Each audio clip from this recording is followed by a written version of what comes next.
ছোট ভাই, এটা তুমি কি করতেছো? তোমরা জানো না?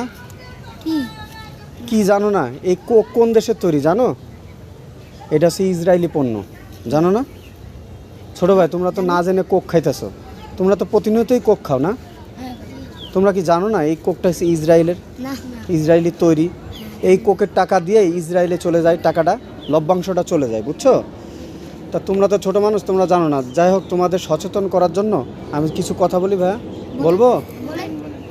বলতেছি কি, এই কোকটা তোমরা খেও না। হ্যাঁ, এই কোকে ফিলিস্তিনিদের রক্ত মিশানো আছে। কারণ এই যে কোকটা তুমি খাচ্ছ না, কোক খাওয়ার ফলে এই টাকাটা চলে যাচ্ছে পুরা ইসরায়েলে, বুঝছো ছোট ভাইরা? ইসরায়েলে চলে যাচ্ছে। এই ইসরায়েলিরা কী করতেছে? এই টাকাটা দিয়ে অস্ত্র কিনতেছে। অস্ত্র কিনে ফিলিস্তিনি ভাইদের ওপরে হামলা চালাচ্ছে। সেই হামলায় শুধু